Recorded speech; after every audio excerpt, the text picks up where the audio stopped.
Estamos nos aproximando aí do encerramento da carta. Nós vamos ler no capítulo 4, versículo 1.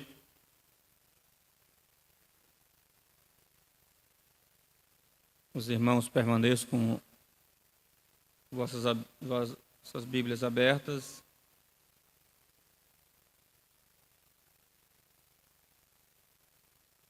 Todos encontraram, amém? De onde procedem as guerras e brigas que há entre vocês? De onde, senão dos prazeres que estão em conflito dentro de vocês?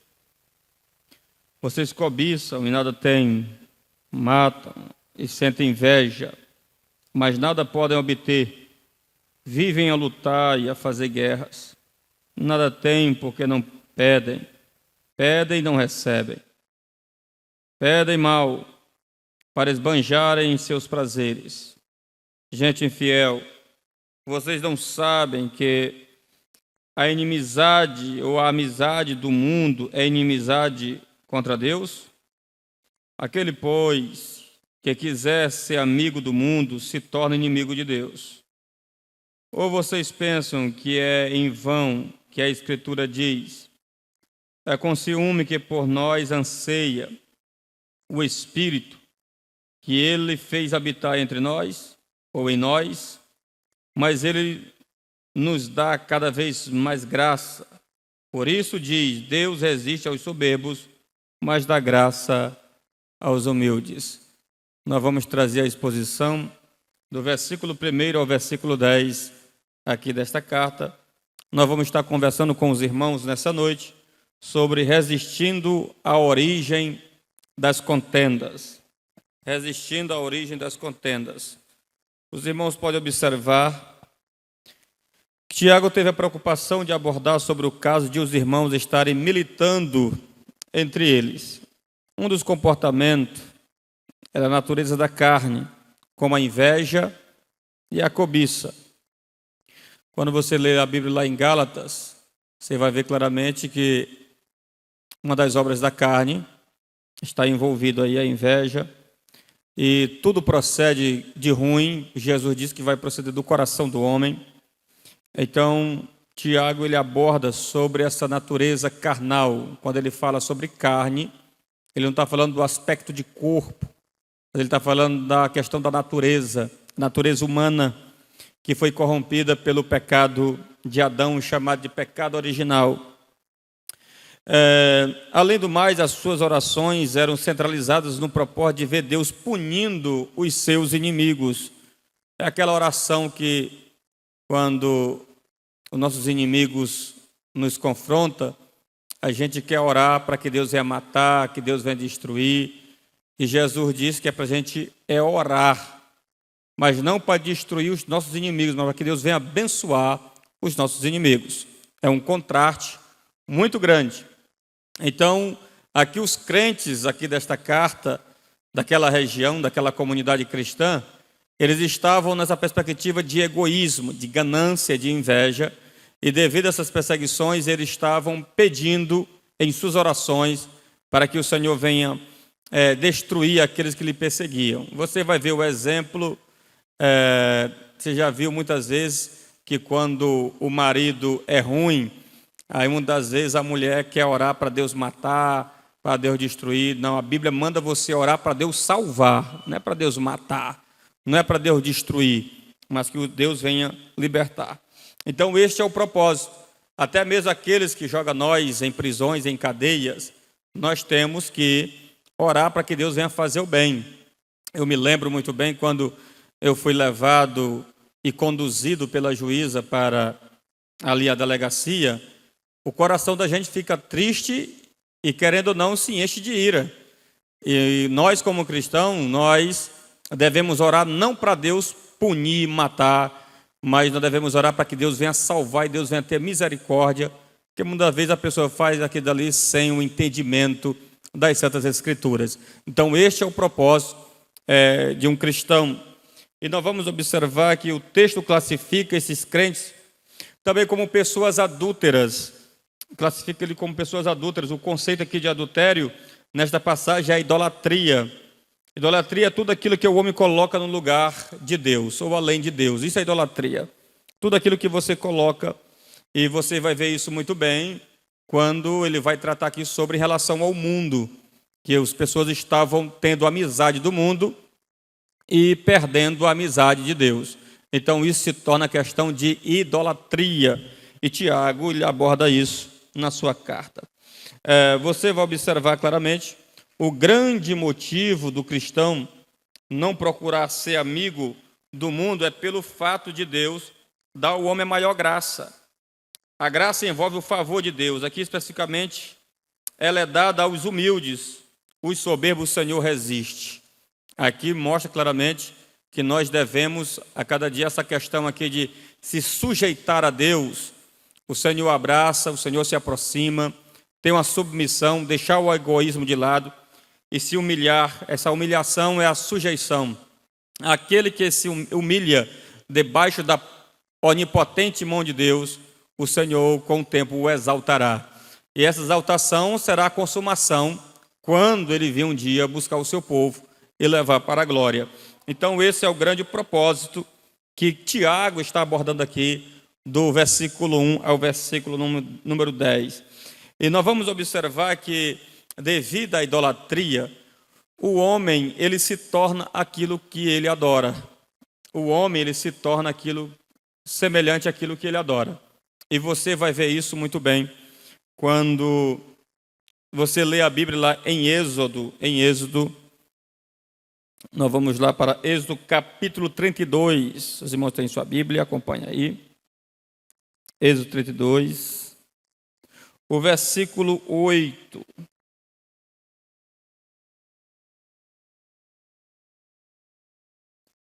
E depressa se desviou do caminho que ele havia ordenado. Fez para si um bezerro de metal fundido.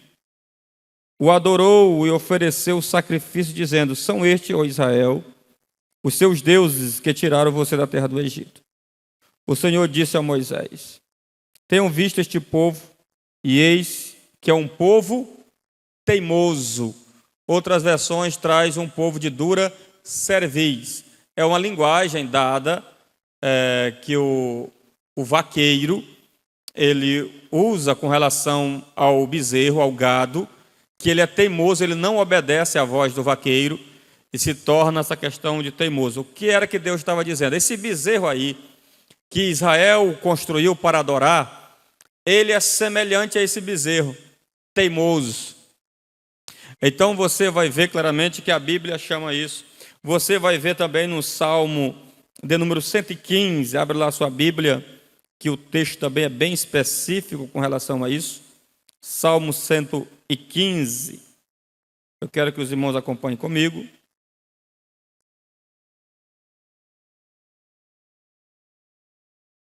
E o verso de número 4 ao 8, olha o que diz aí. Os ídolos das nações são prata e ouro, obra de mãos humanas. Tem boca e não falam, tem olhos e não veem, tem ouvidos e não ouvem, tem nariz e não cheiram, tem mãos e não apalpam, tem pés e não andam. Som nenhum lhes sai da garganta. Tornam-se, olha a expressão aí no verso 8, tornam-se semelhante a eles os que fazem e todos que neles confiam. Ou seja, quem adora esses ídolos que tem boca e não fala, tem ouvido e não ouve, se tornam semelhante a eles. Ou seja, assim como esses ídolos eles não têm sentidos para ouvir, para falar, para cheirar, nós tornamos também insensíveis espiritualmente com relação à voz de Deus. E você vai ver isso no livro de Isaías. Abra comigo no livro de Isaías. Isaías capítulo 6, e a partir do versículo 9.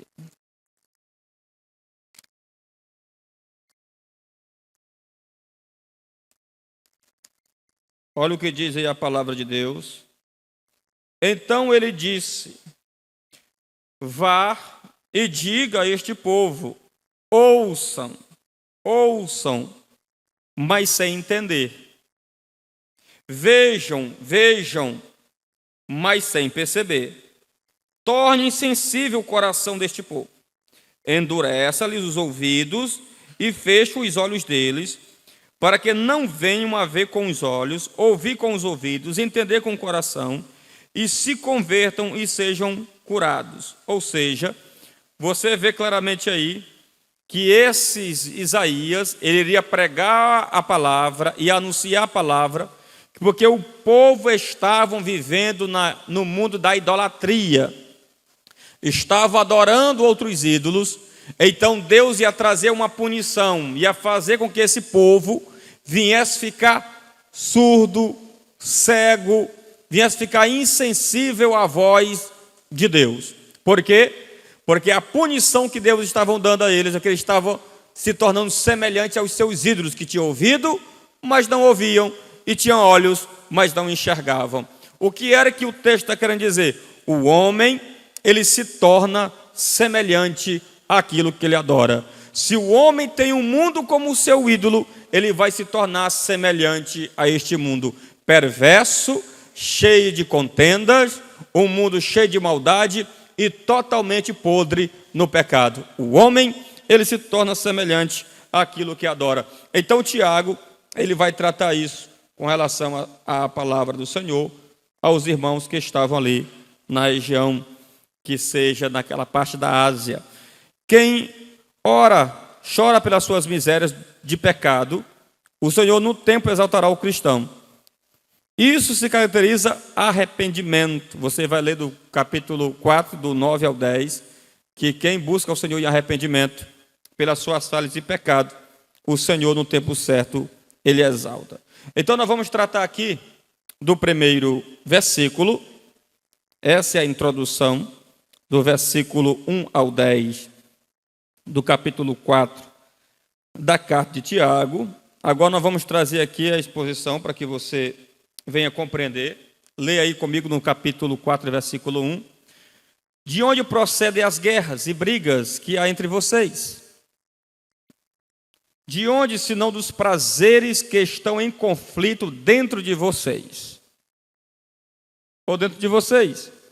Os conflitos anotados no versículo 1 do capítulo 4 estão totalmente interligados com os últimos versículos do capítulo 3. Vocês se lembram que nós tratamos sobre a questão de inveja amargurada, e você viu no estudo passado, falando sobre a sabedoria terrena e a sabedoria diabólica. Então o texto está dizendo claramente, e está totalmente interligado com essa ideia. Leia comigo o capítulo 3 e o versículo 14 ao 16, do capítulo do livro da carta de Tiago. Se pelo contrário, vocês têm em seu coração inveja amargurada e sentimento de rivalidade, não se gloriem disso, nem mintam contra a verdade. Esta não é a sabedoria que desce lá do alto. Pelo contrário, é terrena, animal e diabólica. Pois onde há inveja e rivalidade, aí há confusão e toda espécie de coisas ruins. Então, Tiago, ele já entra aqui no capítulo 4, no versículo 1, trazendo ainda a mesma ideia, e ele vai mostrar o que seria a causa dessas brigas e dessa inveja, dessas contendas, que ele vai usar aqui uma expressão muito forte sobre guerras, que nós vamos estar entendendo daqui a pouco. O contexto da carta é bem claro em informar que Tiago estava se reportando especificamente para os crentes. Essa carta aqui não estava sendo escrita, não era para descrente, não. Era para crente. Ele está falando para a congregação, para aquela comunidade cristã. Muitas vezes a gente toma até um espanto. Tiago está sendo duro demais, nós pensamos que ele está pregando para ímpios, mas não. Ele está pregando para aqueles que se dizem que estão professando a Cristo. Aqueles que se dizem que serem cristãos. Então Tiago, ele aborda isso muito bem. E você vai ver em muitas partes da Bíblia. Leia comigo no capítulo 1 da carta de Tiago. E leia comigo no versículo 2. Olha a expressão aí. Meus irmãos, tenho por motivo de grande alegria o fato de passarem por várias provações. Ele usa o termo aí, meus irmãos. Caracteriza que ele está pregando para os crentes. capítulo 2, versículo 1. Meus irmãos, vocês não podem ter fé em nosso Senhor Jesus Cristo, o Senhor da glória, e ao mesmo tempo tratar as pessoas com parcialidade. Então você vai ver aí no capítulo 3 e versículo 10. Pois quem guarda toda a lei, mas a tropeça só um ponto, se torna culpado de todos. Então você vê que ele trata nesse aspecto, capítulo 4 e o versículo 11. Olha o texto dizendo aí: irmãos, não falem mal uns dos outros. Então, Tiago aqui, ele está falando diretamente para aquelas pessoas que se diziam crentes. Então, essa carta serve como orientação, como edificação espiritual. Muitas das vezes nós pregamos isso, e não significa que determinados irmãos estão vivendo isso. Mas, possivelmente, para que isso não venha a acontecer, a palavra de Deus dá aquela vacina, que quando chegar o vírus venha cair por terra. Por quê? Porque a igreja está vacinada pelo ensino da palavra. Então você já está prevenido a não simplesmente ir contrário às Santas Escrituras. Então, por isso que serve aqui o motivo de ensino. A Bíblia aqui ela é antemporal, é uma doutrina que serve para todas as épocas, tempos e eras, e também para todas as igrejas em todos os lugares do mundo. Então a Bíblia traz essa edificação para nós. E você vai ver aqui ele tratando sobre guerras. Você vê aí no versículo 1, de onde procedem as guerras e brigas. Embora algumas traduções traduzem literalmente os termos gregos pelomoi, polemoi, por guerra, e macai, conflito, seria melhor entender esses termos como figura de linguagem, concernente à ideia de conflito de nações e indivíduos. Ou seja, o confronto estava tão grande dentro dessa comunidade cristã, que aqui Tiago ele usa uma linguagem de guerra, como se duas nações estivessem confrontando, para se destruir, para se matar. Então as brigas lá estavam tão sérias que Tiago ele usa essa linguagem forte de guerras. As pessoas estavam com sede de destruir umas às outras ali naquela comunidade. E o que é que estava causando isso? A cobiça e a inveja. E Tiago ele bate de frente com relação a isso. Infelizmente, dentro de comunidades cristãs, as pessoas, muitas das vezes, até por causa de política, as pessoas não falam com as outras. Se brigam, vão até em soco, em murros, por causa de prefeito, por causa de governador, por causa de deputado, cada um querendo defender o seu salário, cada um querendo defender seu prato de comida, e vai ao murro. Aí Tiago ele chama a atenção e diz aqui: vocês são crentes. Parem de cobiça, parem de arrogância, parem de ganância. Vocês estão se destruindo. Aqui o negócio estava indo na parte física, o negócio estava sério. Eram palavras agressivas que estavam a ponto de destruir vidas. E muitas palavras agressivas é muito mais pesado do que um certo murro. Porque palavras ferem, palavra destroem, palavra afeta a alma, um murro afeta o teu rosto, as palavras afetam os teus sentimentos. Então estava tendo essas brigas, essas discussões, não sabemos qual era a causa dessas brigas, não sabemos qual era a causa dessas discussões aqui, mas algo estava acontecendo dentro dessa comunidade cristã. E, infelizmente, com o decorrer do tempo, com o decorrer dos anos, que quando o Espírito Santo desceu, lá em Atos 2, a igreja vivia numa grande harmonia. Vamos lá para Atos, capítulo 2.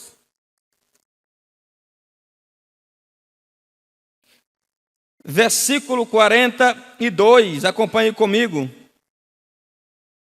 E perseveravam na doutrina dos apóstolos, na comunhão, No partir do pão e nas orações havia comunhão, havia koinonia, todo mundo era comum, todo mundo era igual, havia o partir do pão, os irmãos ajudavam uns aos outros. Nesse contexto lá de Atos, os crentes vendiam suas fazendas, jogavam o dinheiro nos pés dos apóstolos para abençoar aqueles necessitados.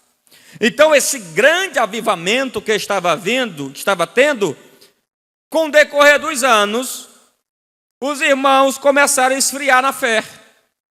Porque avivamento, ele tem que permanecer ativo.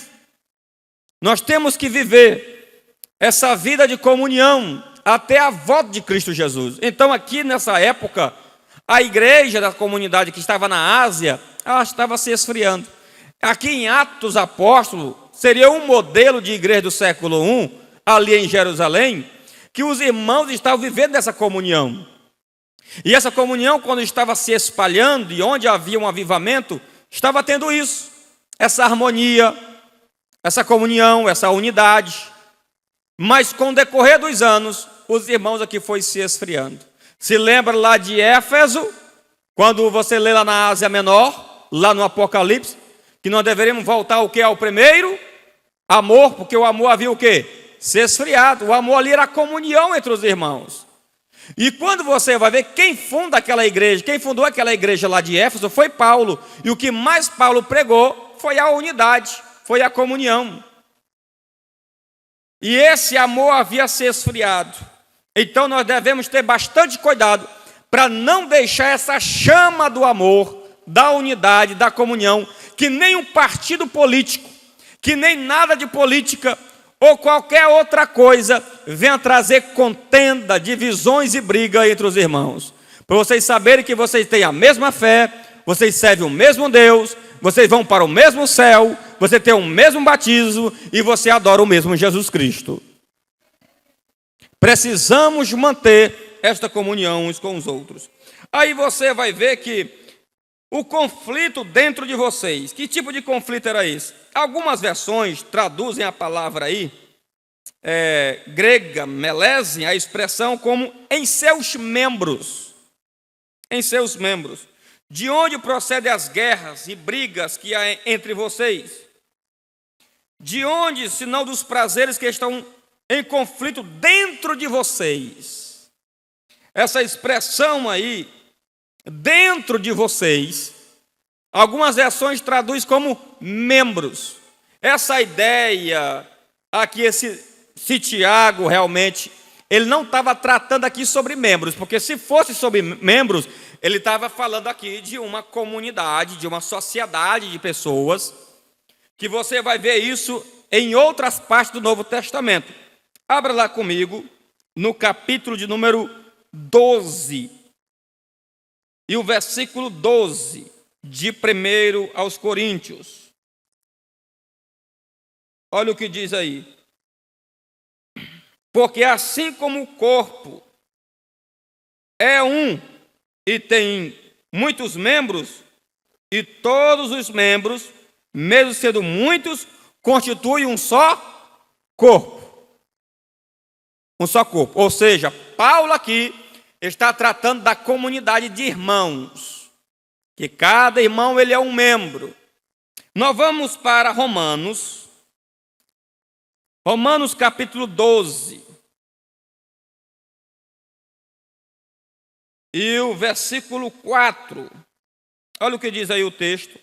Porque assim como num só corpo temos muitos membros, mas nem todos os membros têm a mesma função. Aqui, mais uma vez, ele está tratando da questão aqui de sociedade, comunidade, união. Mas só que Tiago aqui, ele não está tratando especificamente aqui que esses conflitos dentro de vocês, ele não está tratando aqui, não é na questão de uma sociedade, mas especificamente falando de um indivíduo, que os conflitos que tem dentro de mim está levando com que eu venha brigar com os irmãos. A ideia de Tiago aqui, é por isso que a minha versão não vai traduzir como membros, a minha versão aqui vai traduzir como dentro de vocês. Essa ideia aqui Está falando dentro de mim, as minhas paixões, os meus desejos carnais, está simplesmente levando a discussões e a contendas. Vamos lá para Gálatas. Gálatas.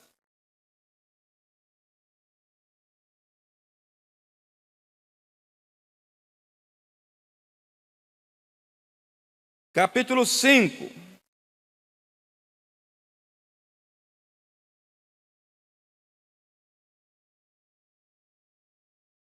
Ora, as obras da carne, 5:19. Ora, as obras da carne são conhecidas e são imoralidade sexual, impureza, libertinagem, idolatria, feitiçarias, inimizades, rixas, ciúmes, iras, discórdia, divisões. Então o que Tiago estava dizendo?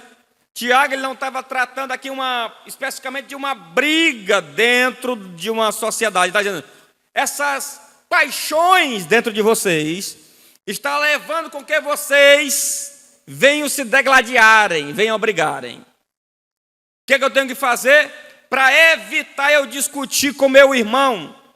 O que eu tenho que fazer para evitar eu ficar com ira, guerrear com meu irmão, destruir meu irmão? Vigiar em seu coração.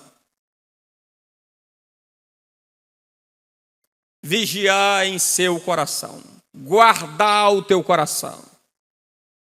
Tem irmão que ele não tem paciência, ele é explosivo, ele já explode da noite para o dia. Ele não sabe ficar calado, ouvir, é por isso que a Bíblia vai dizer, olha, ao invés de você ficar falando demais, você ouve mais.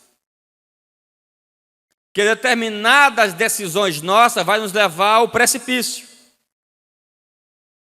Jesus disse da seguinte maneira, aprendei de mim que sou o quê? Manso. Não é valente não, é manso. Tem pessoa que diz assim, eu sou crente, mas meu facão não é crente não.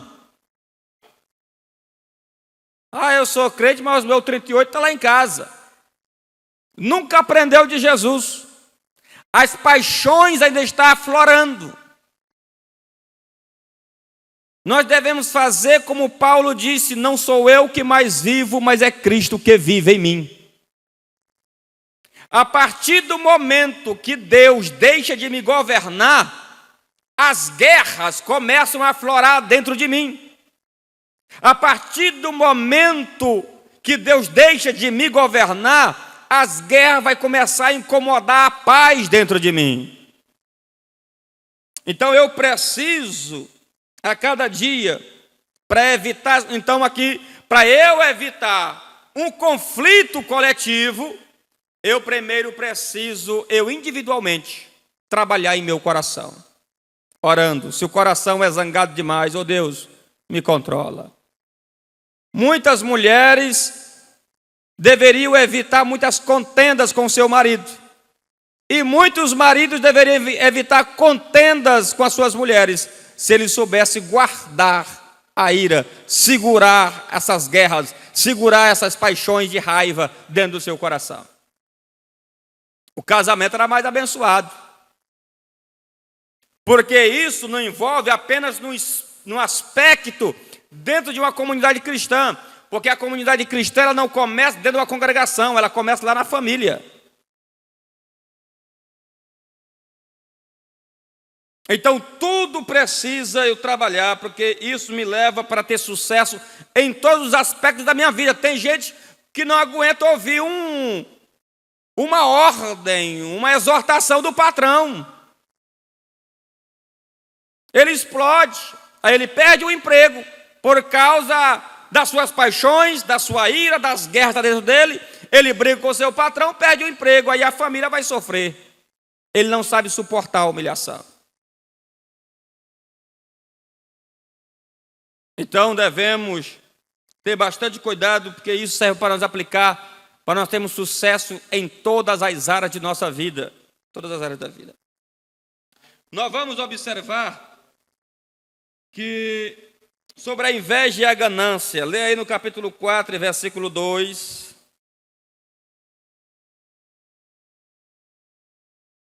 Olha o que diz aí. Vocês cobiçam e nada têm, matam e sentem inveja, mas nada podem obter. Vivem a lutar e a fazer guerras. Nada têm, porque não pedem. O desejo provocado pela cobiça estava levando os conflitos entre os irmãos. A ideia de cobiçar e nada ter, matar e sentir inveja, lutar e fazer guerra, na verdade o texto está dizendo assim. Eu vou traduzir o texto bem direitinho para vocês. Por cobiçar e não conseguir possuir o que cobiçou, então ele vai matar.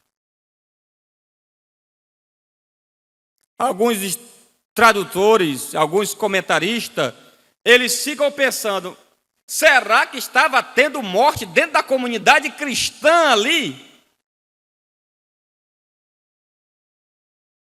Será que aqui é uma linguagem figurada? Será que Tiago está falando um aspecto de uma morte espiritual? Possivelmente sim, mas possivelmente não. Porque a cobiça estava levando as pessoas a querer possuir, mas por não conseguir possuir aquilo que eles estavam desejando, levantava-se a ira e eles matavam as pessoas. Se não estivesse acontecendo isso em Tiago, Tiago já estava prevenindo a igreja para que isso não viesse a acontecer, porque isso possivelmente estava prestes a acontecer, se eles não vigiassem entre si.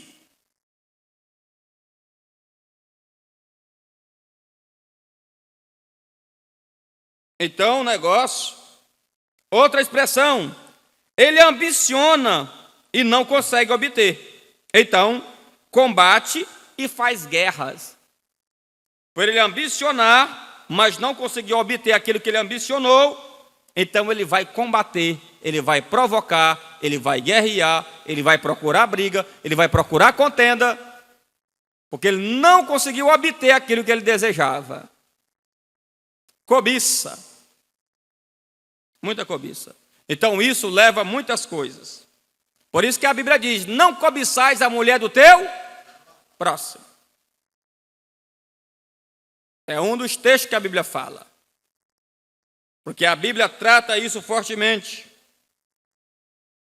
E o que tem essa cobiça pela esposa do próximo já gerou muita desgraça, muita morte, muita destruição. E olha que isso leva a muita coisa. Essas cobiças ou ganâncias estavam levando os desejos não realizados a praticarem a violência.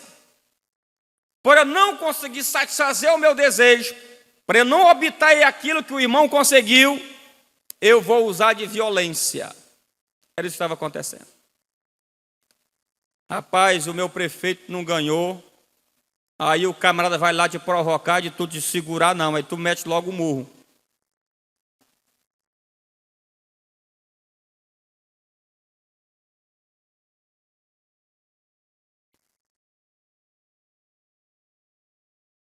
Essas cobiças ou ganância e inveja do próximo é comparado por Tiago como um assassinato. E olha que isso nos lembra muito bem, lá de 1 João, capítulo 3, versículo 15, vamos lá.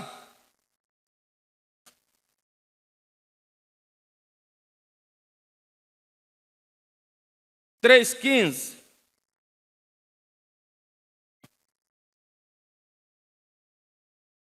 Todo aquele que odeia o seu irmão é assassino. E vocês sabem que todo assassino não tem vida eterna, permanece em si. O que era que ele estava dizendo? O contexto aqui, sabe o que ele está querendo dizer? Olha, Caim matou o seu irmão Abel, literalmente. Ele matou, ele assassinou o seu irmão por inveja. O que é que João está dizendo? Você, para ser um assassino e ser do diabo e do maligno, tu não precisa nem matar ele literalmente, não. Tu basta ter ódio do teu irmão, tu já é comparado como Caim. A partir do momento que eu tenho ódio do meu irmão, O velho João aqui vai dizer que eu já sou comparado como Caim, filho do maligno, filho do diabo.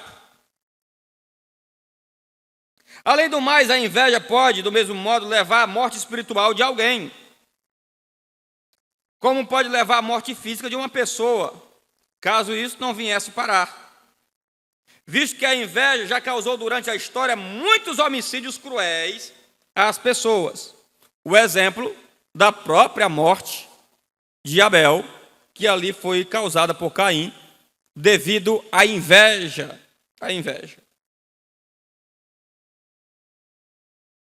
Não quer dizer que havia acontecido alguma tragédia na congregação, mas para evitar tal acontecimento, Tiago imediatamente manda com que os irmãos deixem a ganância e a inveja de uma vez por todas. Se você tem inveja do teu irmão, pois imediatamente faça com que ore a Deus, peça a Deus, se arrependa, para que não venha acontecer algo pior mais na frente. Nós já estamos finalizando. Pedem e não recebem, porque pedem mal, para esbanjarem os seus prazeres. Capítulo 4, versículo 3. O pedido dos crentes não era atendido, porque estavam centralizados apenas em seus desejos de inveja e ganância, e até mesmo vingança. Ganância é idolatria, e Deus abomina esse comportamento. Deus odeia a idolatria. Ganância é tudo aquilo que eu quero saber que tudo tem que girar em torno de mim. Tudo em torno do meu umbigo. Eu sou o centro das atenções. Deus tem que me atender. Deus, eu sou tua serva. Deus, eu sou teu servo. Mata aquele meu inimigo. Eu determino, eu decreto.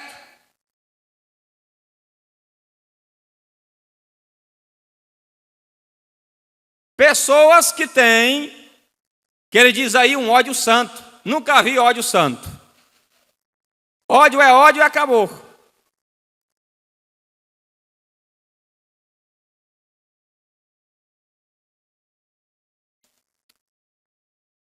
Os pedidos que devem ser feitos a Deus devem glorificar e santificar seu nome. Pai nosso que está no céu, santificado é o teu. Seja. Aí depois ele manda trazer o reino e diz, seja feita a tua vontade. No instante que eu oro segundo a vontade de Deus e pedindo o reino dele, eu vou santificar o nome dele. Pastor, então quer dizer que Deus não é santo, eu vou santificar o nome dele? Não. O que o texto está dizendo é que você, vivendo a Bíblia, vivendo a vontade de Deus, você vai glorificar o nome dele diante dos homens. É isso que vai acontecer. Quando você vê, rapaz, aquele irmão é amoroso para com o irmão dele, rapaz, aquela esposa é amorosa para com o esposo dela, rapaz, aquele camarada é amoroso para com a esposa, realmente ali vai glorificar o nome do Senhor. Rapaz, eu quero ser crente igual aquela irmã, eu quero ser crente igual aquele irmão. Rapaz, eu quero ter o meu casamento igual o casamento daquela irmã, porque é um casamento abençoado. Assim você estará glorificando o nome do Senhor. Mas quando eu faço isso, quando eu faço uma oração não egoísta, mas sempre na vontade de Deus. Deus não atende oração egoísta. Deus atende uma oração que é feita segundo a sua vontade. Abra lá sua Bíblia em 1 João, capítulo 5, versículo 14. Leia aí comigo. E esta é a confiança que temos para com Ele. Ele quem? Deus.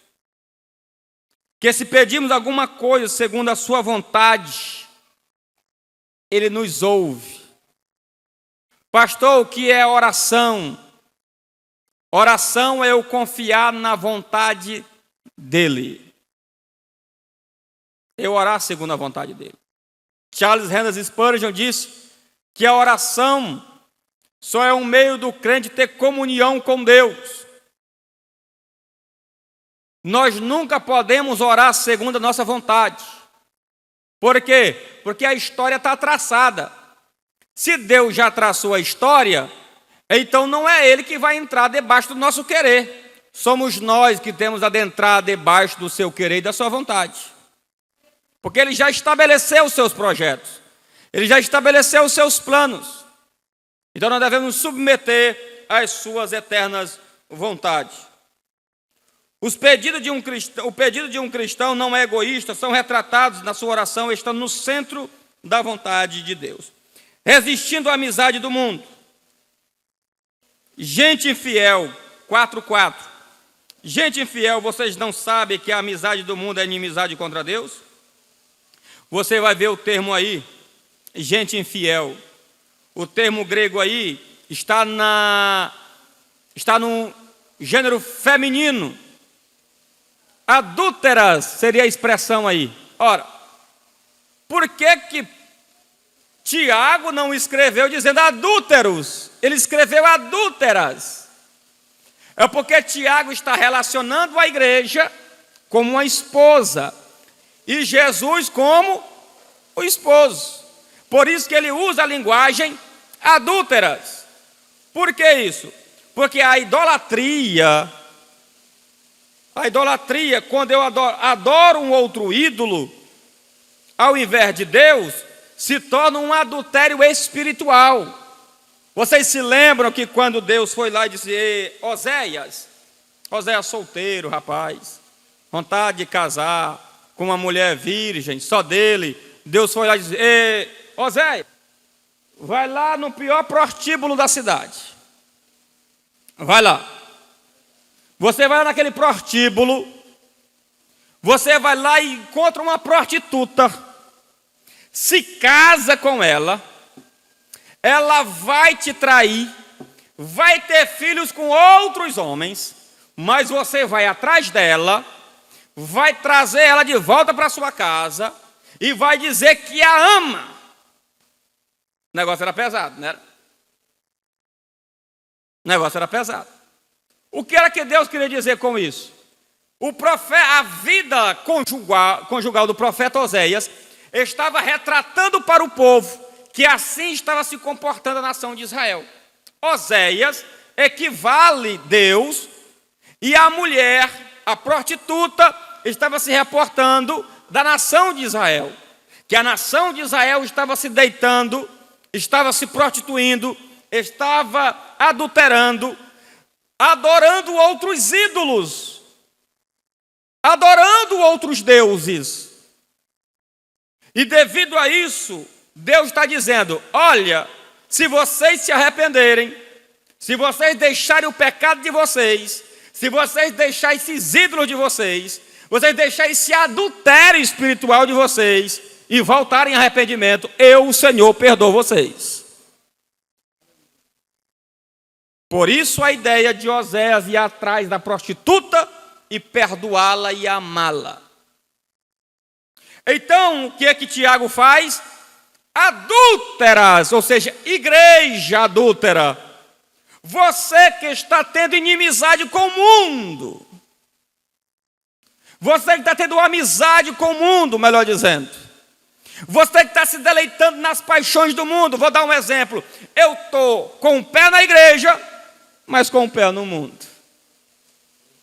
Eu sou crente aqui, mas lá fora eu começo a me compactuar com as coisas do mundo. Eu sou crente aqui dentro, mas eu gosto de dançar funk no TikTok. Eu sou crente aqui dentro, mas eu gosto de fazer biquinho na hora de eu postar no Instagram. Eu sou crente aqui dentro, mas eu gosto de aparecer seminua lá fora. Eu tenho 2 guarda-roupa, um guarda-roupa para vir para a igreja e um guarda-roupa para eu andar no mundo.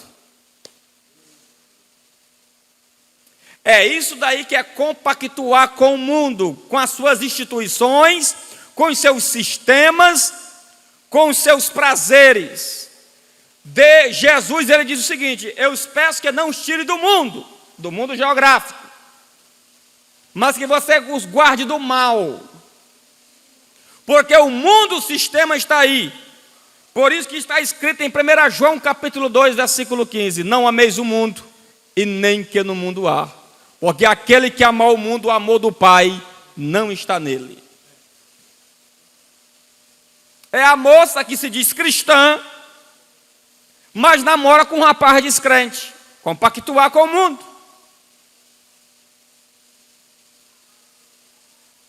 É uma pessoa que diz que trabalha numa prefeitura, mas se deixa se corromper pelo sistema corrupto da prefeitura.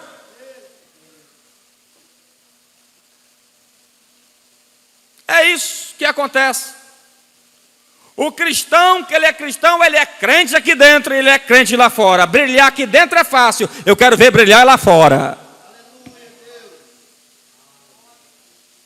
O que mostra o homem ser sincero, luz para brilhar em luz, não faz diferença. Luz faz diferença onde há trevas.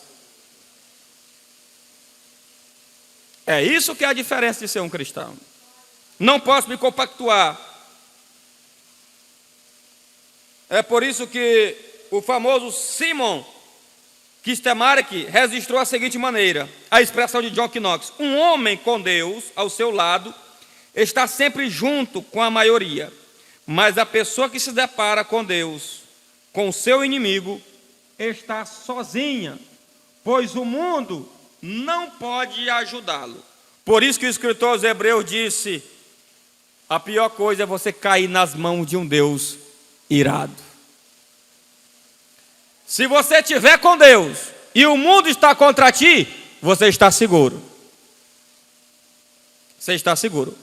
Pode até te rejeitarem aqui, pode até te matarem aqui, mas você vai ascender nos céus e você vai ser abraçado pelo teu Criador. Porque aquele que ama a Deus, ele permanece para todo sempre. Ele despreza os prazeres do mundo. E Deus, ele tem ciúme. Ou vocês pensam que é em vão que as Escrituras diz? É com ciúme que por nós anseia o Espírito, que ele fez habitar em nós. D.A. Carson esclarece que a expressão o Espírito que em nós habita tem ciúmes não existe evidentemente no Antigo Testamento. Essa expressão não está exatamente no Antigo Testamento, mas a ideia implicitamente no Antigo Testamento de ciúme que Deus tem está registrado no Antigo Testamento. Ou seja, Deus não te divide com ninguém. Ou tu é dele ou você não é dele. Deus não te quer pela metade. Deus não quer, não é só teu espírito. Deus não quer, não é só tua alma. Ele manda também você preservar o teu corpo. Ele manda. Devemos sempre estar atentos, porque o Espírito ele tem ciúme, e os nossos pecados vai entristecer o Espírito Santo. Pastor, e o Espírito Santo fica triste demais. Leia comigo lá em Efésios 4:30.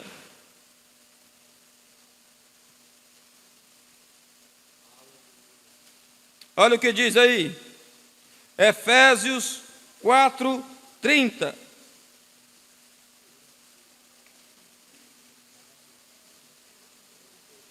E não entristeçam o Espírito Santo de Deus, no qual vocês foram selados para o dia da redenção. Não entristeçam.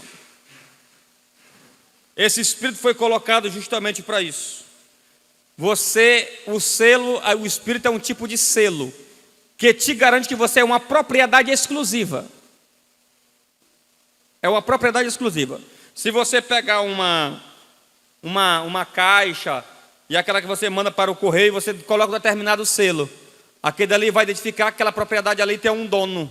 Ninguém pode mexer a não ser o próprio dono, pois o próprio Deus te colocou, ele te salvou, ele te resgatou, e além disso ele te colocou um selo, que foi a presença do Espírito dele em tua vida.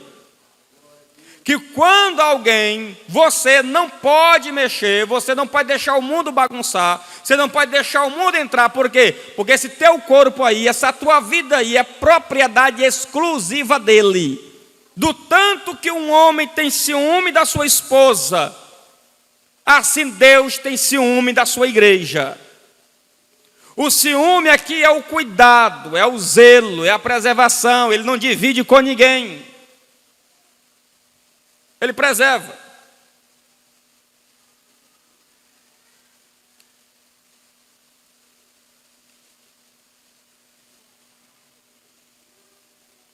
Só finalizar bem aqui. Eu vou usar o versículo de número 6. Aí eu finalizo essa parte.